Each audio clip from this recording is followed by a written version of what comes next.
When Marco Polo reached Tehran, he discovered a vibrant trading town. At the crossroads between the Middle East and Asia, it was an affluent hub of commerce. Persia was dependent on the Mongol Empire of the Great Khans, an empire which stretched from the China Sea to the Adriatic. The Mongol conquests had opened up China to merchants from Italy, thus reviving trade between the East and a renascent Europe. The bazaar at Tehran became one of the centers of this international trade. For as long as it has existed, Tehran has been divided into 12 districts, or mahalle. Each neighborhood is run by an elder who decides its policies and laws. In 1915, the city became a metropolis. Of the 67 million people who live in Iran, 13 million have their home in Tehran. Iran has been Muslim since the 8th century, but early on it followed its own path, favoring the Shiite tendency, which placed greater importance on the Quran and its guardians, the clergy and mullah, the very ones who came to power after the revolution of 1979. Every Friday morning, during prayers at the University of Tehran, thousands of the faithful gather to hear sermons by the Ayatollahs.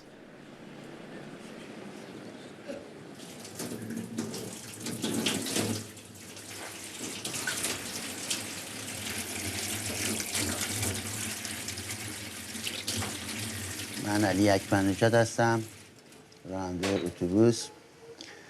در زمستون نزدیک 40-42 سال سنم میذاره. 16 سال راننده اتوبوس هستم و تو جاده ها کار میکنم.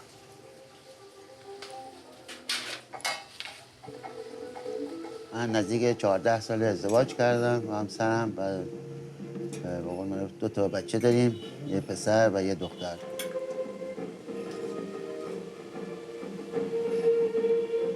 کارم جوریه که شب و روز تو جاده هم اکثر. بیشتر وقتی که به قول معروف بخواد در کنار همسر و بچه‌ام باشم نیستم. تو جاده با همکارامم، با مسافرها سر کله می‌زنیم. سخت است، چه بکنم؟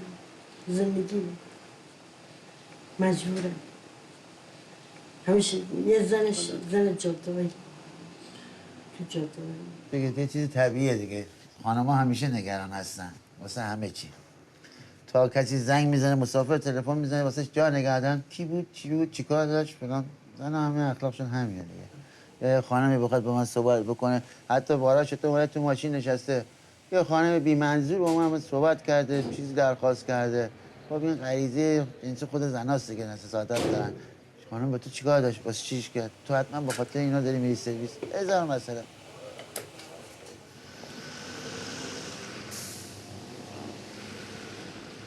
Iranians are superstitious. Every morning, Ali performs the same ritual, a zakat. مرد مسلمان هر روزشو اول با صدقه شروع میکنه. به نام خدا و صدقه دادن. صدقه دادن چی؟ به قول من بیماران اینجا نوشته روش دیگه. مثل بیماران و صدقه رفع بلاست. حادثه‌ای، تصادفی. بلا دور میشه نگاه. الان که بگو بعدش چه؟ Shapur is Ali's assistant. Every morning they meet at 7 o'clock. The two men have known each other for years. 2 years ago, they decided to buy this old bus. With money they had saved for several years, the equivalent of a year's salary, the two men became joint owners of this ageless vehicle. It is their little business. On a similar principle to that governing taxis, Ali and Shapur had to buy a license and become affiliated to a transport company.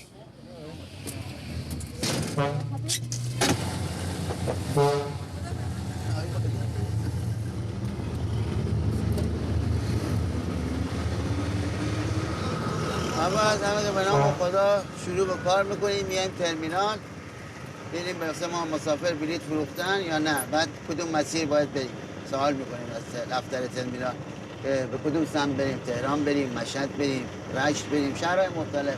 هر جا که مسافر بیشتر باشه اون مسیر ادامه حرکت.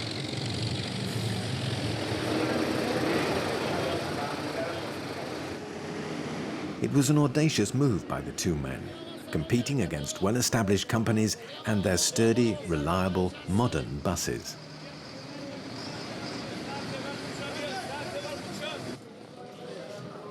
The departure point is the bus terminal.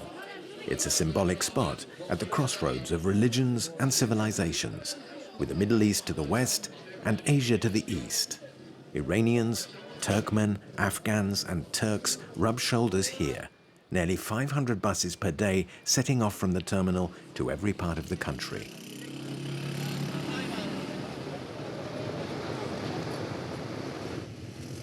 Ali and Shapur can't park their bus next to the major companies. The spaces are expensive and beyond their means. The passengers have to walk before they can board. But Ali and Shapur's bus has its loyal regulars, one of whom is Hussein. His job brings him to Tehran regularly, and he and his family have seats reserved in what they call the old bus. Salam. Cheaper and more accessible, the bus is closer to being a form of private transport, a sort of shared taxi for its passengers.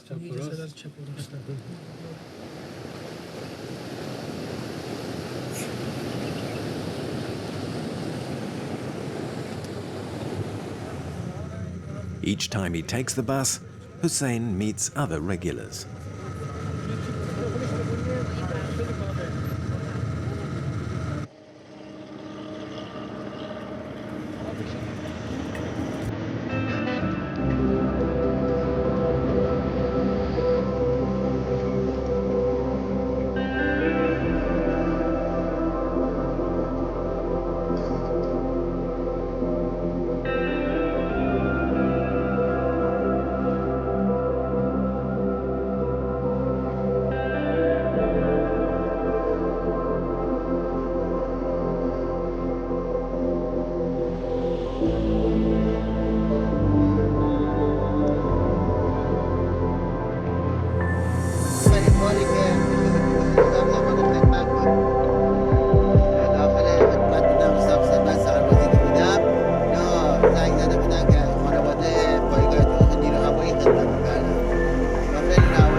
Soon after setting off, the bus reaches the first mountains which separate the south of the country from the north.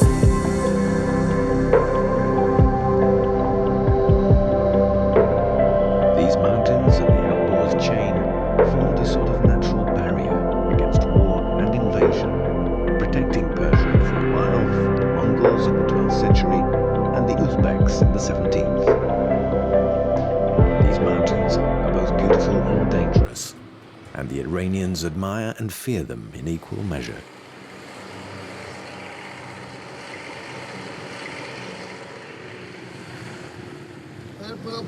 الان جلو ما برفه اگه دوتا رو با هم کار بندازیم یه موقع برف سنگین میشه سنگین میاد میشکنه اما یه دونه با کار کنه سبک کار میکنه موتورش کوچیکه دوام میاره تا مقصد داره که برپا کن از کار افتاد نمک چیز پیاز میمالیم که باران بای نیسته چروش یخ نزد راه بسته میشه نمیتونه بره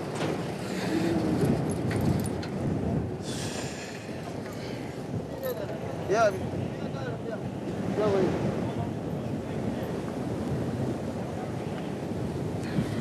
همین چند روز پیش بود که تو برف و یخ داشتیم میرفتیم تا اینکه بادمون در اثر سرما یخ زد و ترمز و بقول معروف بوقمون اینا همه یخ زد علتش چی بود سرمای بیش از حد یه مقدار دیگه اگه رو برفای میسید گازوئیلمون هم یخ میزد و گازوئیل هم نمی‌کشید موتورم خاموش میشد و بلافاصله تمام لوله آب و همه چی ماشین یخ. In the space of a few minutes, the temperature drops dramatically. It's now minus 10 degrees Celsius. The mountains of this part of Iran have their own microclimate. They're situated between the Caspian Sea, which is wet, and the deserts, which are dry. The range of temperatures is one of the most extreme on Earth.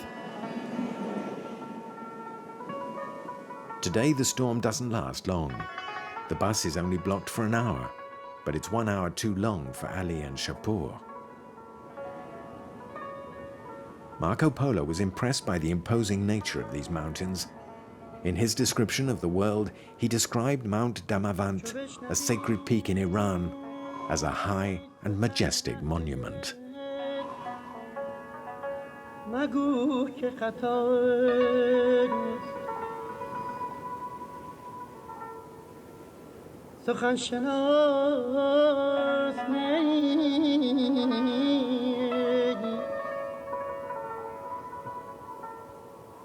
سخن شناس نی دل برا خطا اینجا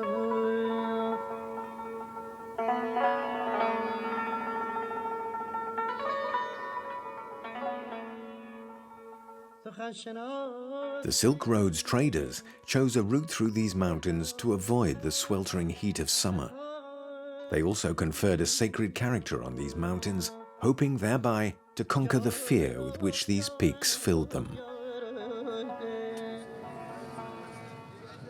For Shapur, these trips have added significance. A few years ago, he miraculously survived a serious accident aboard another bus.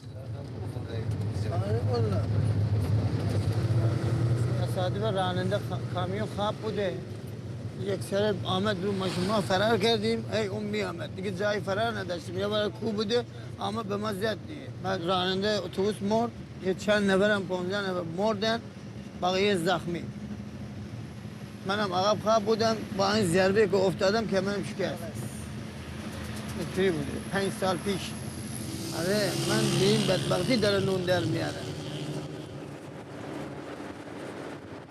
Despite its age, and having driven nearly 1 million kilometers, Ali and Shapur's bus has never had an accident. The passengers trust Ali because they know he's a careful driver who keeps his bus well maintained and serviced.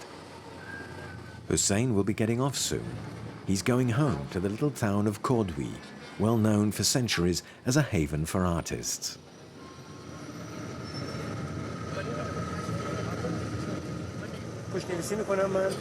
بعد از سال 64 که به عضو انجمن خوشحسن در اومدم 2 سال بعد فوق التحصیل شدم و از سال 67 تا کنون تدریس شدم. احساس میکنم که خوشنویسی کار دله پس احساس کردم خوراک دله نه خوراک ذهن. وقتی خلوت که میکردم برای من به مسابقه مراقبه بود کلنجار رفتن با خود بود اما سکوت و خلوت برای من بسیار آرامش دهنده بود. در ظاهر بسیار برز دادن و بر رفتن کلمه بوده اما در باطن قلب منو گویی که پر میکرد. این بود که تا الان مشغول به این کار هستم.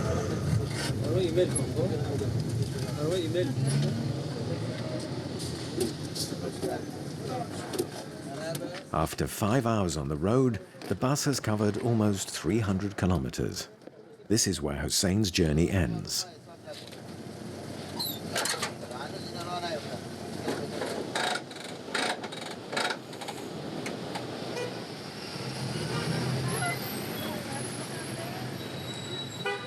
Hussein gives a weekly calligraphy class to about 10 students.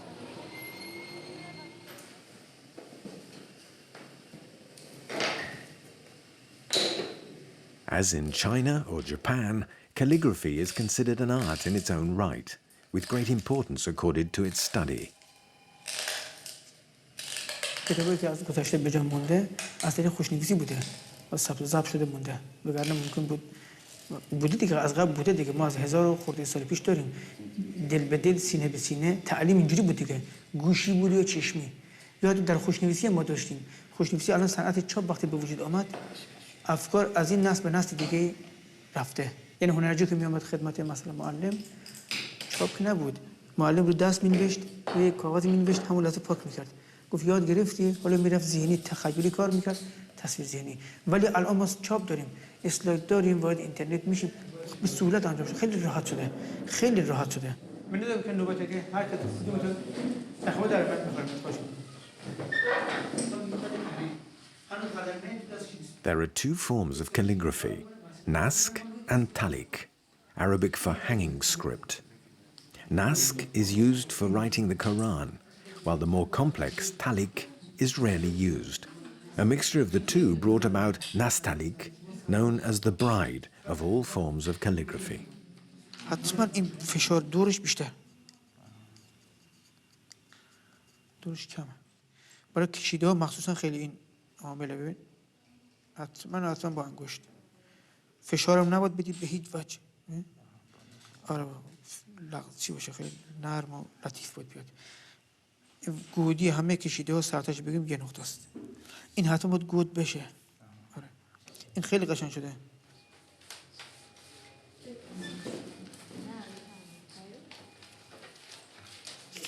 من راضیم بالاخره من لذت میبرم از کار خوب این نه اینا من خودشه خیلی قشنگ شده وقتی که عادت که بشه چشم عادت بکنه دیگه اون دیگه نمیتونه حقیقی باشه که اون مسیر اصلی رو فراموش میکنه مثلا الان که به تکرار شده چون الگو جلوش نبوده اینا به تدریج خوب اومده همینجوری یواش یواش ریاش ایستاده شده مثلا هر بار که می‌نویسی فکر کن اولین باره میشه اولیه اون صدومیش هم اولیه این قشنگه من اشعار وزین و سنگین حافظ مولانا و سعدی انتخاب میکنم انتخاب بهینه من ایناست چون پیشینه درازی دارن راجع به فرهنگ منه من بیشتر مضامین عرفانی و فلسفی انتخاب میکنم و انسانی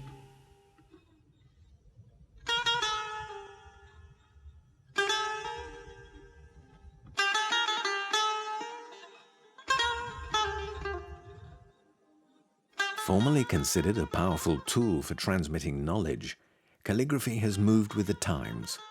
It has been modernized, and each calligrapher adds their own personal touch. Some blend traditional Persian symbols with more modern shapes.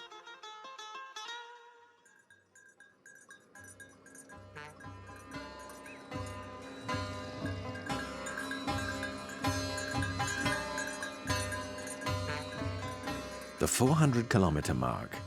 Having left Tehran far behind and crossed the Alborz mountains, our bus has reached the plains along the Caspian Sea, tracing a straight line between sea and mountains.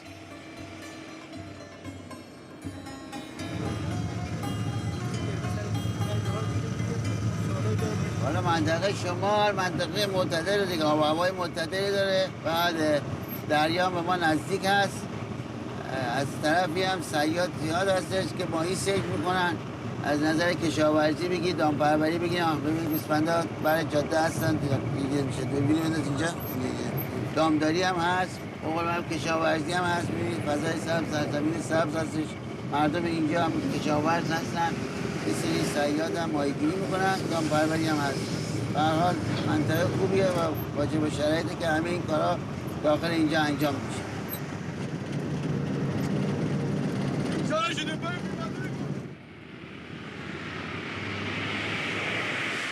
The road to Gorgan also serves as a shop window for goods of all kinds.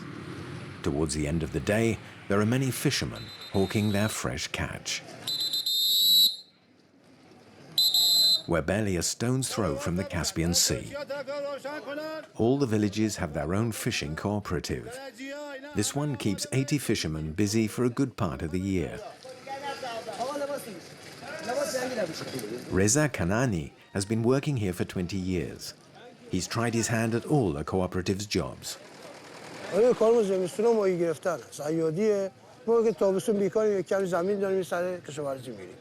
اما شالی میکنیم گندم میکنیم جو میکنیم اندازه مصرفی خودمون فروشی نه اندازه مصرفی خودمون برای خودمون کار میکنیم برای صید فروش داشته باشیم فلان داشته باشیم نه برای صید ماهی چرا برای فروش از به خاطر زن بچه درآمد روزانه ما ماهی هستن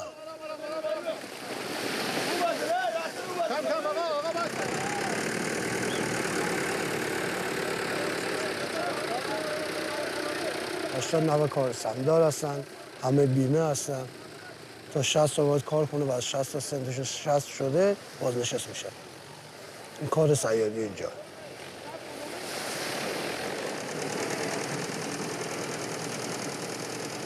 Fishing is one of the riches of northern Iran, and yet the Iranians eat very little fish. Most of the fish caught here, therefore, is exported.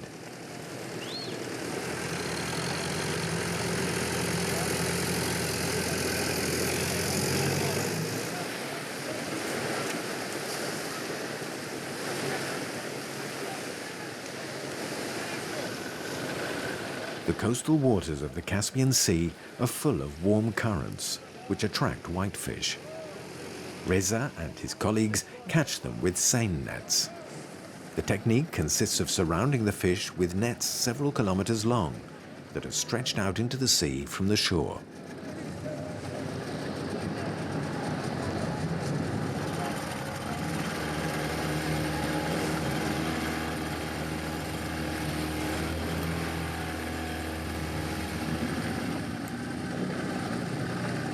The nets are dragged out from the beach in small craft and secured to the land by 2 long ropes. Sterlet, sturgeon and whitefish, all of which are found in the Caspian, will be sure to be caught in the net.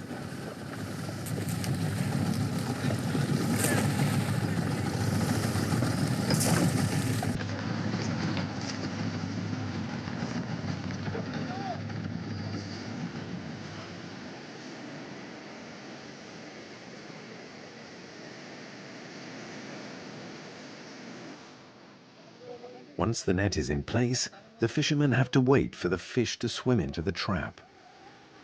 Depending on the strength of the current, this can take hours. Time to get on with other tasks.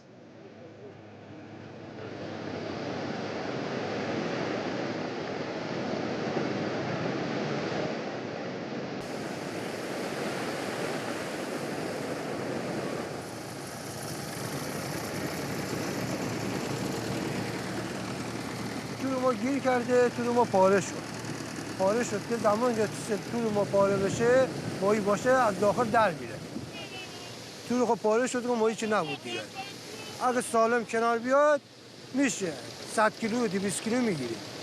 کار نکنیم اصلا پول نمیگیریم. باید زمانی که صید ما زیاد باشه پول بیشتر میگیریم. مثل امروز. امروز الان هیچی درآمد نداشتیم. درآمد ما صفر.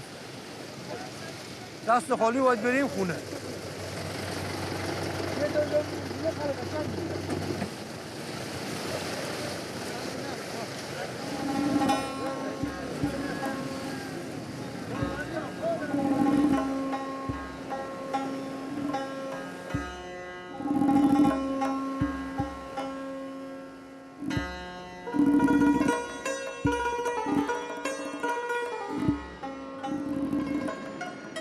Ali and Shapur have to be alert to make a living.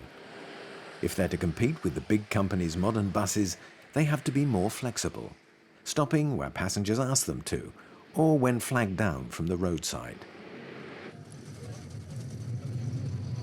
Saeed, his wife and son have just been to visit their family. On their way home, they want to stop off, as they've often done before, at the sanctuary in Bastam. بستام هم یک جای تاریخیه و هم یک جای زیارتیه. تاریخی از این جهت که برمیگرده به قرن دوم هجری، یعنی سال 804 میلادی، و زیارتگاه از این جهت که مزار یکی از عرفا و صوفیان بزرگ ایرانیه و از جهت دیگه فرزند خب یکی از امام ششم شیعیان هم خب اونجا مدفونه. بله، هر فرصتی که به من دست بده سعی میکنم که بیام سر مزار شیخ بایزید. طبیعتاً باید با اتوبوسی مسیر بیام و برم.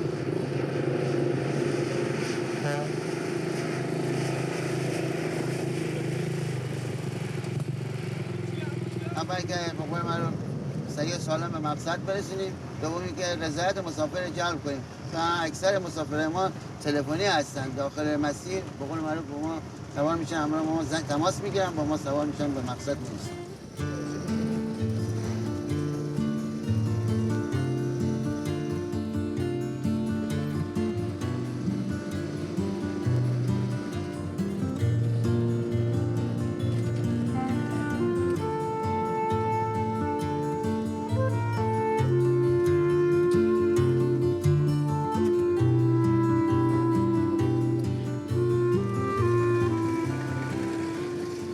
While the villages don't thrive as they did in the old trading days, fishing or farming provides a living for the inhabitants. Bastam is a pilgrimage destination for Muslims like Saeed who practice Sufism.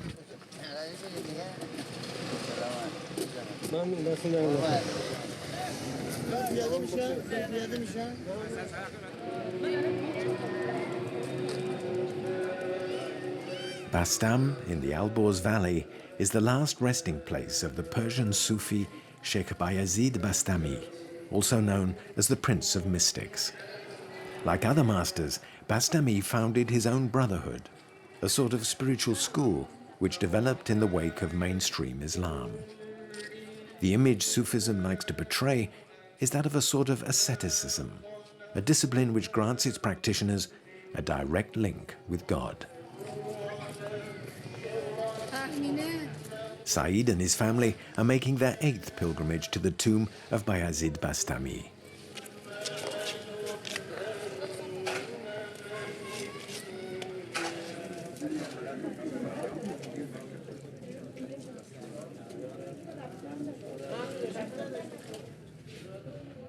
من هم مخصوصا وقتایی که از کار روزمرم خسته میشم، از زندگیم، خب یه وقتایی خسته میشم، چه جسمی چه روحی، سعی میکنم بیام اینجا، بتونم یه آرامش اینجا پیدا کنم، خستگیم در بره، دوباره آماده بشم برای کارم و اون حال خوب، اون حال روحانی، اون حال معنوی که به من دست میده، اون باعث میشه که واقعا خستگیم در بره. In a 400-year-old anthology, we can see a picture of Bastami with his pupils. Here, he is instructing them in a demanding series of initiatory exercises, a path that leads to religious ecstasy.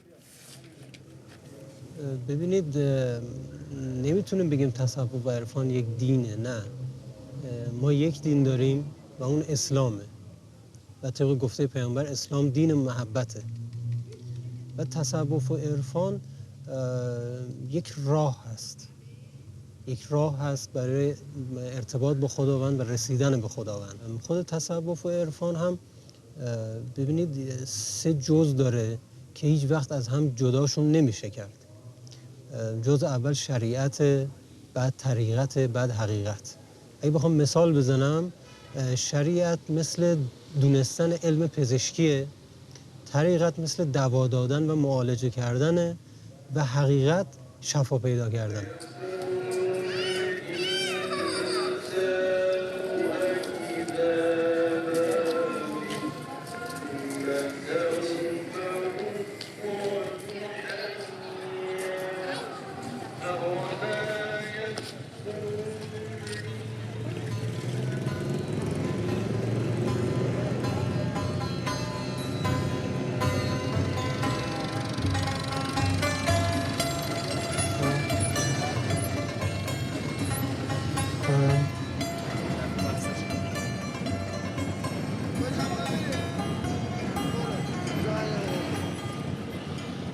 Ali and Shapur are both Muslim. As they're always on the road, they don't have time to stop and pray 5 times a day. They perform their prayers in the bus. In this northern region, while buses take care of long journeys, taxis take over for shorter trips. Esmat is a taxi driver. For the last 2 years, she's been working for the only all-woman taxi agency in the region, the Samavige Company.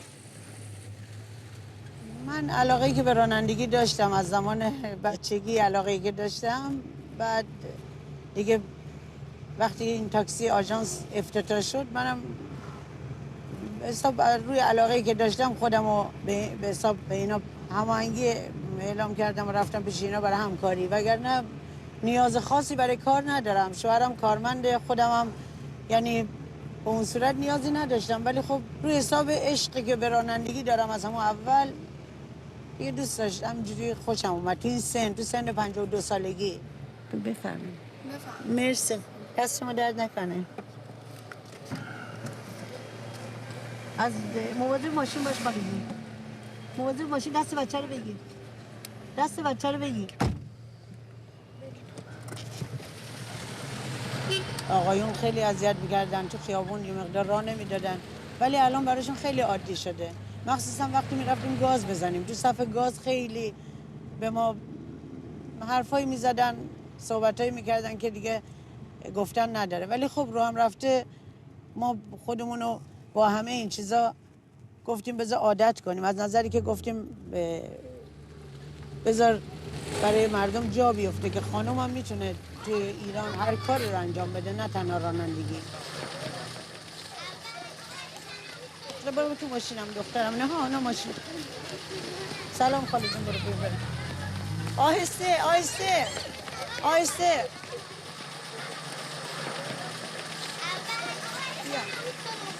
بشین دخترم، بشین. یه دونه دیگه میخواد بیاد. یه دونه دیگه بیاد میبرم 5 تا.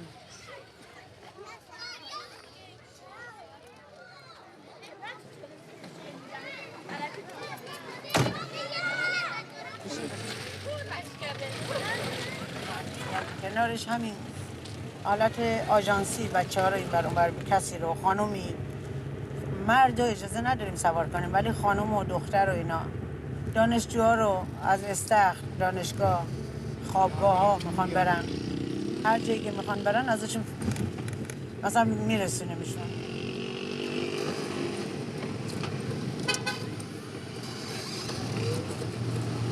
ما راحت تریم چون خانم‌ها با احتیاط تر میرن تا آقایون ممکنه با یه صدای آهنگم گازو بدن برن، ولی خانم‌ها با هر چیزی تمرکزشون بیشتر.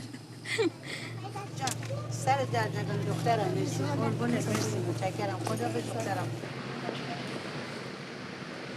Between clients, Esmat goes back to the agency on the outskirts of town.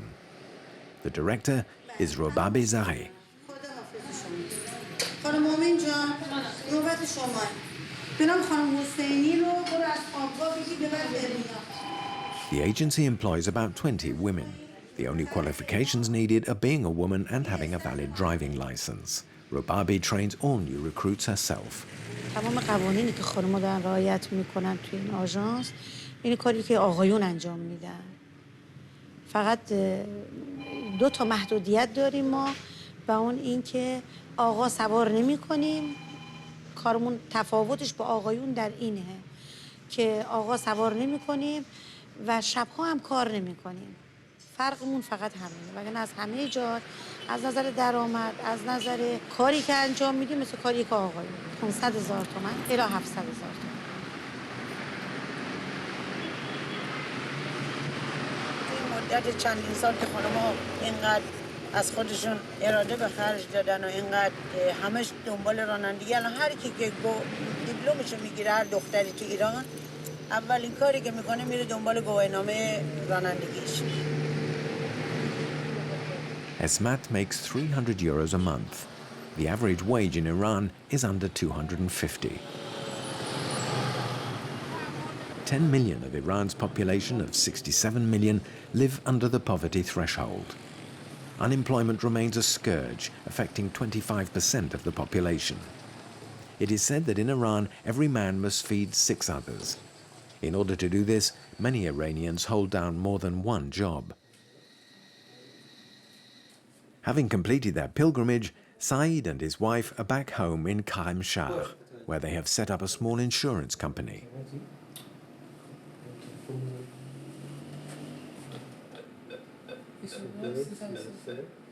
بیشتر کار بازاریابی که مشتری‌ها رو از بیرون جذب کنه کار سعیده. بعد کار دفتری وارد سیستم بشه، برگای صدور بدیم به مشتری، کارش من انجام میدم. کار کامپیوتریشو فقط من انجام میدم. نه البته شوخی کرده. آره تو خونم مثلا شب خب اتفاق براش افتاده بود که مچ دستش مقدار درد گرفته بود. بعد خب من خیلی سعی کردم کمک کنم، حتی تو غذا درست کردن سیب زمینی پوست کردم، کمکش کردم، یه خورده ظرفا رو شستم. بیشتر کارا من انجام میدم. غذا خوردنش با سعیده.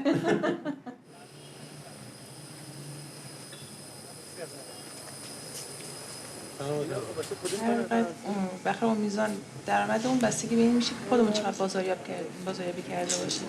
یه حداقلش رو بخوایم در نظر بگیریم برج 300 تومن حتما میشه.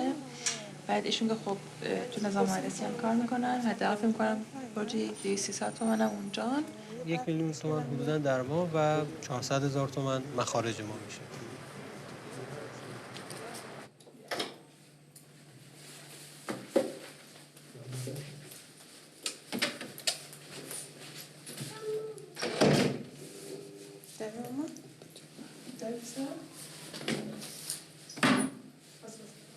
من و سعید تو دانشگاه تو یک دانشگاه درس می‌خوندیم. ایشون رشته برق بودن، من حسابداری. بعد سعید ترم آخر دانشگاهش بود، من ترم اول.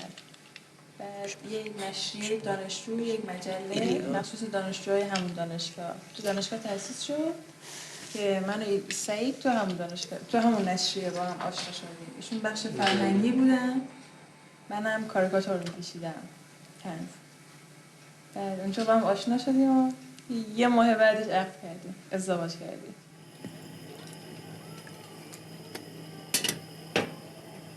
الان دیگه خیلی کم پیش میاد خانم‌های ایران بخوان داخل خونه بشینن.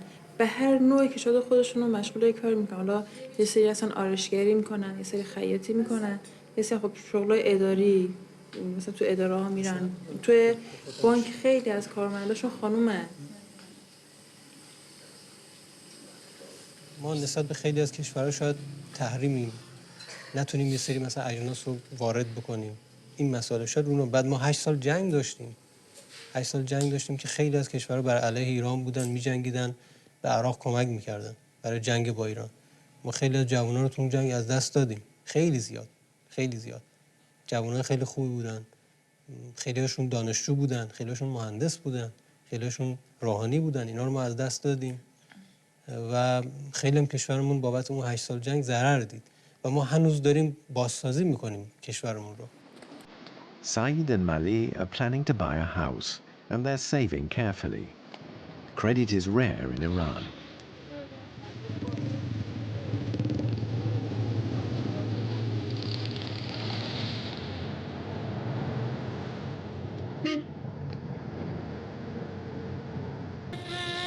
When the bus is full of passengers, Ali makes €500 a month, working 6 days a week. But other months, he may only make 200 to 300.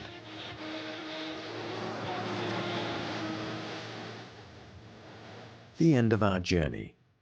The final 100 kilometers pass between plains and steppes, close to the border with Turkmenistan. The stops are rare, as passengers become fewer and fewer.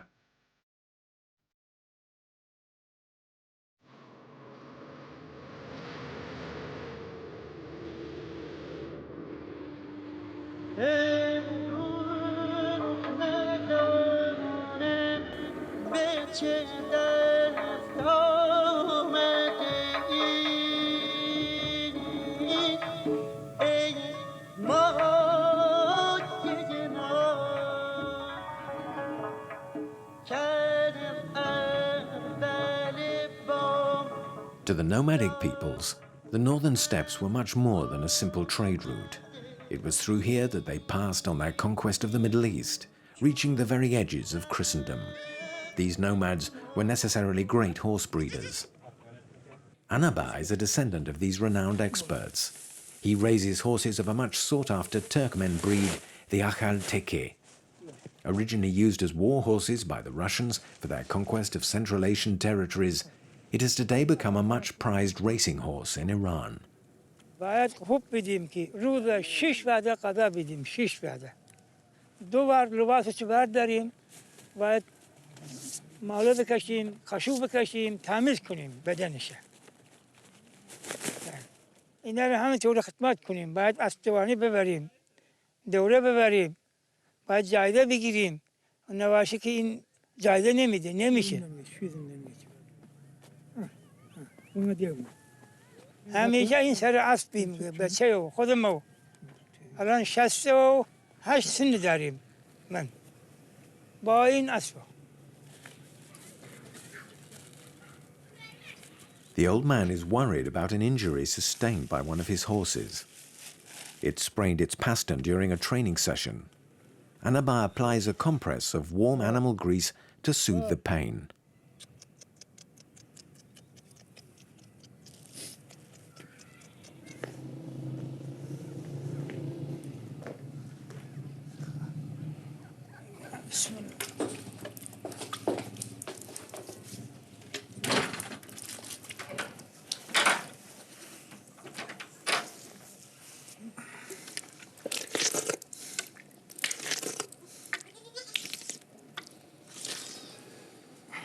many Turkmen have settled in this northern part of Iran, making a living from growing crops and breeding horses. There's little difference between the northern Iranians and the Turkmen, but the main one is religious. The Turkmen are Sunni, while the Iranians are Shiite. Anaba lives with his family. He has 5 children by the same woman. Lunch is an occasion for the whole family to get together. از قدیم همین تئوری از قدیم ما مثل این تئوری بچه بودیم اون بزرگا به ما یاد میداد این پسرای من هست این مثلا اینا هر کس به شغل خودشه زنانه به شغل خودشه این مردانه به شغل خودشه این پسرای من الان یک ذره بکن کارا نمیره ببین الان پیش من از یک سبق سواره همیشه مسابقات از سوار میشه الان یک کار دیگر بدین نمیره میگه نه من پیش از باش اون وقت چکیدش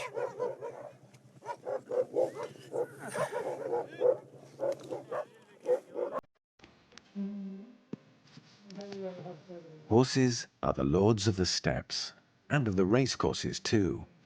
The Akalteke is renowned for its muscular frame and legendary endurance. It therefore gets the very best attention.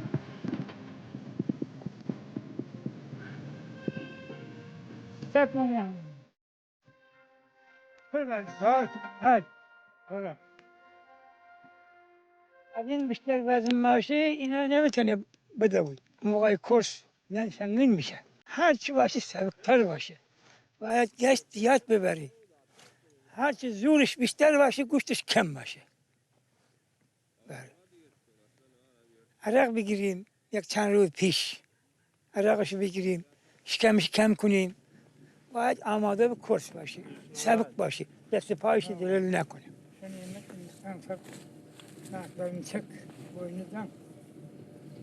از ترکمن‌ها دست من 4 تا اسبداری بهترینش اینه خیلی از این راضیم خوشحالم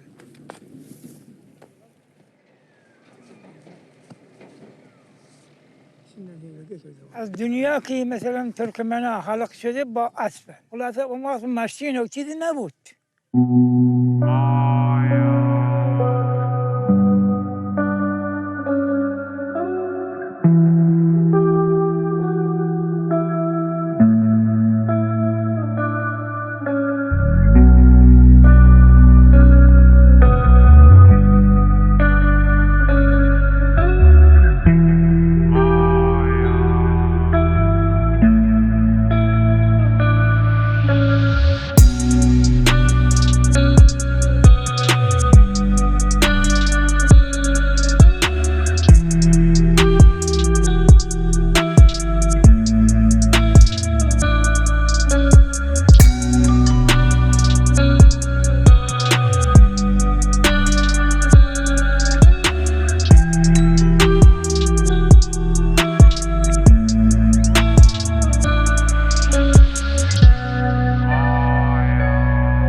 It's the end of the journey. We are just 40 kilometers from Gorgan.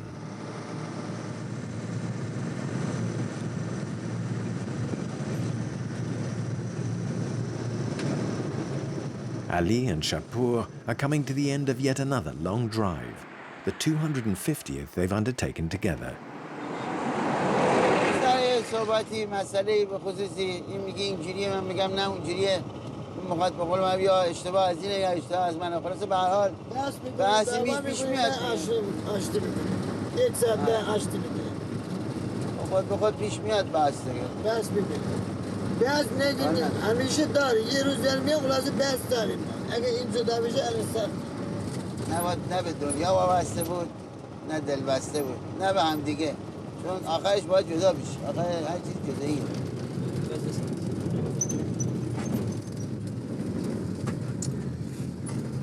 کرکویا به سلامت.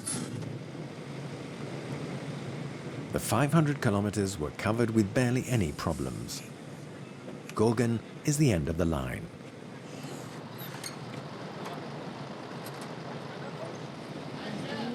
Ali is content.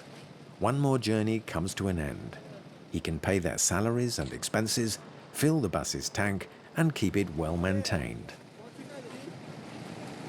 Shapur needs a bit more rest than Ali as his back is aching. The two men will sleep in the bus so that they're ready to leave as early as possible. One night's rest is all men and machine will get before they set off again at first light. The two men are thinking of buying a second bus for a southern route. But before launching into this new venture, they must first pay off the old bus.